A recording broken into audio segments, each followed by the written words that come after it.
We are the future, the younger generation, the working class that's right now. And we are the ones that make the money. So we got to understand our value, our worth, and understand that these companies do not run unless we go to work. So if we have to withhold our labor, we need to do so. Withhold our labor until they do what we need them to do. If we're essential, they need to treat us such.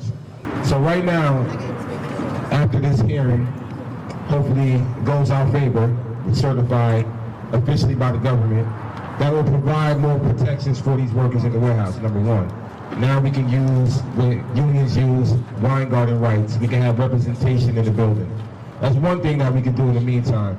Two, we're building our super team. You know, we have lawyers that are joining our legal counsel. We're getting advice from general counsels that's been in this for a long time. We're building our infrastructure within the union. We're getting our office space. We're getting the members involved. We're building up our shop students. We're building up members to get on as organizers. Also, we're going to have our demands, our concrete demands out in the public, so workers know exactly what we're fighting for inside JFK. The most important thing is keeping the members engaged throughout the process of the contract fight, because we know this can go anywhere for a year and a half, even longer. And we don't want that. We don't want it to be a long, dragged out process. We won the election. Amazon needs to come to the table right away.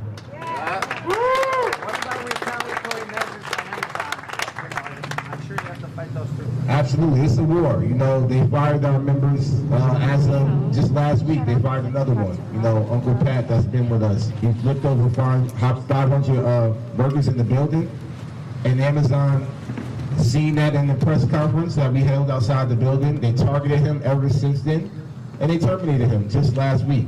So there's going to be casualties on both sides. We know that, but we all know that even though Pat lost his job, he's still going to fight twice as hard, and even now, because they did do him wrong, and we already filed our ULPs representing him and made sure that he's going to try to get his job back with the retro pay. What do you feel like is the correlation between COVID and the rise of like labor movements? Apple, Starbucks, Trader Joe's. What do you think is getting unrestful? Yeah, well, I walked out in the beginning of COVID for that reason. It was a life or death situation. We all know, we all felt it, we all been affected by it. Somebody we know been affected by it. We all worked throughout the pandemic because we were deemed essential workers, right? They compared us the closest thing to the Red Cross. Our job description said have a high school diploma, GED, or lift 50 pounds. It did not say to work in the middle of a deadly pandemic. So you know what the hell we did? We walked out. And I think everybody else paid attention to that. And they realized their value is a lot more. And now, fast forward now, 2 years later, everybody's always been preaching economy. We make the economy. So we're not going to go back to what we've been getting. It makes no sense. That's insanity, right? To go back to what we've been getting for decades and decades and decades. Right now, we have a window of opportunity to change everything, change the whole system. We have to take advantage of that. We got to come together, all industries, no matter whether you work for Amazon, Starbucks, Whole Foods, FedEx, Target, Walmart, Dollar General, Durant's across the street. It doesn't matter. Unionize your workplace. Don't quit your job. How do you, what's your pitch to consumers who aren't union members and not necessarily plugged in with the movement? How do you convince them to show solidarity, cancel their Prime subscriptions? What would you say?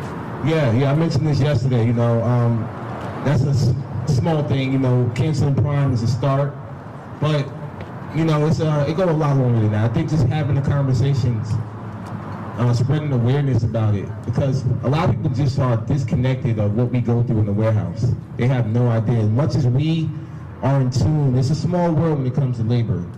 You know, everybody knows what's going on, the same folks.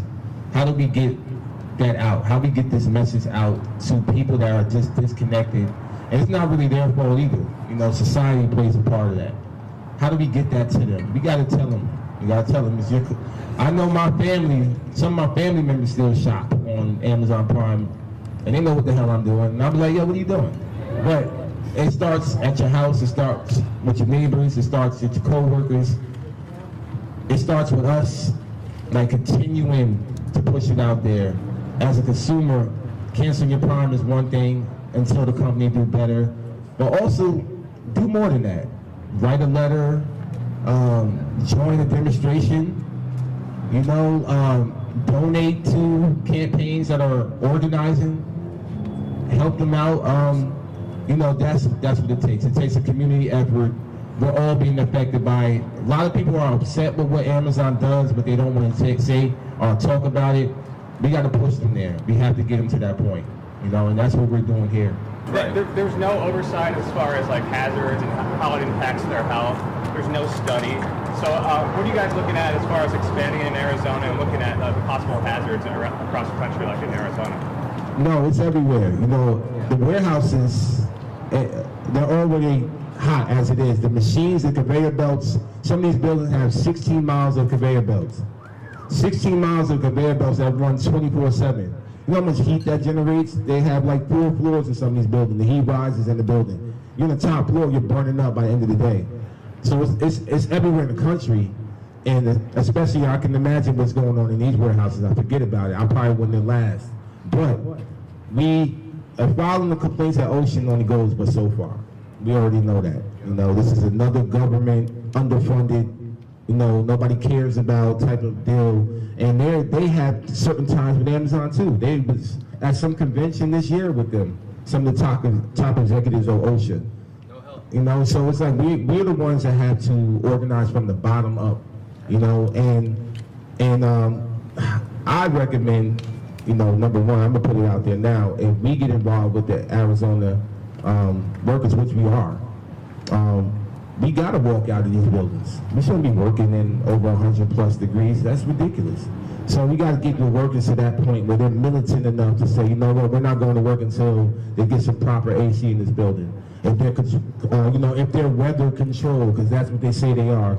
Amazon has enough money to make sure that these buildings are sufficient enough. Just a few words for workers around the world, maybe, who may be facing, maybe not even from Amazon, but facing these kinds of underhanded and truly, you know, predatory kind of practices from the big corporations. You know, what we have to do is show that international solidarity. We have to show that what happens here in America definitely happens in overseas as well. We want a strike where we can all say, one day they're striking over there, we're striking over here at the same time, until we all get better, because that's what it takes. It takes that international solidarity. And there's unions already overseas for Amazon, and they're watching us. And guess what? We have some of their contracts. So don't say that Amazon can't be unionized. It's already been done. So they have to bring it to America. It has to come to America now. And it's already here. We won. We won our election on April 1st. Give us a contract, come to the table. This court hearing today is bullshit. 25 objections from a $1 trillion company. Are you kidding me? These workers here won. They voted yes, they won. Come to the table. Enough is enough. And if they don't come to the table, that's what we're going to do. We're going to show up every day. We're going to show up here. We're going to show up virtually. We're going to show up at the NLRB. We're going to show up in front of their warehouses. We're going to show up at Andy Jossy's doorstep because he keep running his mouth too. We're going to show up at Jeff Bezos' mansions and penthouse. I'm going to Aspen, Colorado, so somebody send me the Addy. You know, we're going to show up. We're not going to stop. So until they understand that this is a revolution, we're going to make it. We're going to make it happen. 2, 3, 4, contract 1, 2, 3, 4, contract 1.